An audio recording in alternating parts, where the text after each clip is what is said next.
Science is not in the business of shedding light on moral debates, but I think it can do sometimes. The whole subject of moral philosophy, of examining moral questions in a logical way to expose inconsistencies, for example. When you're looking at moral questions, so-called moral questions like abortion or euthanasia, you can show that people who take a very strong absolutist line may be being inconsistent with themselves because they are taking a strong line on one thing while at the same time inconsistently not taking a similarly strong line on another. So that would be a scientific way of thinking. It's not science per se, it's moral philosophy, but it's a kind of scientific way of thinking. But also I think scientific facts can illuminate moral debate. In the case of abortion, again, for example, a scientist might contribute to the debate information about at what point during the development of an embryo the nervous system comes into being. And presumably before the nervous system comes into existence, there is no ability to feel pain or to suffer. And so maybe something important happens at the moment when the nervous system comes into being. On the other hand, you might say, well, even when a human embryo develops a nervous system and develops the capacity to perhaps suffer, it's still a much smaller nervous system than the nervous system of an adult cow. And so what about balancing the suffering of a human embryo against the suffering of an adult cow when it's being slaughtered for meat? An absolutist moralist would say, well, humans are just plain special, and cows are not human, so they don't deserve the same moral consideration.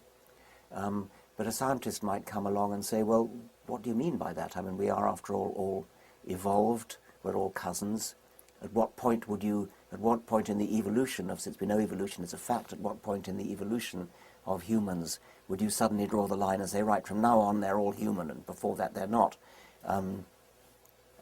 In the evolutionary progression from the common ancestor with chimpanzees, lived about 6 or 7 million years ago, to modern humans, going through creatures which might have looked a bit like Lucy, might have looked a bit like the newly discovered fossil Ardi. Would you have given special human moral ethical consideration to Lucy, or would you count Lucy as though she was a chimpanzee? Does this perhaps suggest to you that we shouldn't be in the business of drawing lines between species in this kind of way? Maybe these lines should be regarded as more fuzzy and less clear-cut. Are absolutist moralities that do draw hard and fast lines between humans and all other species, even taking a human fetus and calling that human, and whereas an adult chimpanzee is not and doesn't deserve the same moral consideration, is that consistent with science? These are ways in which science can at least inform moral discussions. You can, I suppose, make a utilitarian justification for obnoxious practices. You could make a utilitarian justification for torture. Moral philosophers sometimes pose the hypothetical case where the world is about to be blown up. Only one person knows the secret password to stop the doomsday bomb going off. This one person is a suicide bomber who refuses to give up the password. Are you right to torture him? And most people, I think, say you are. I mean, it's a horrible thing to torture somebody, but under those extreme conditions, to save the world, you would torture somebody.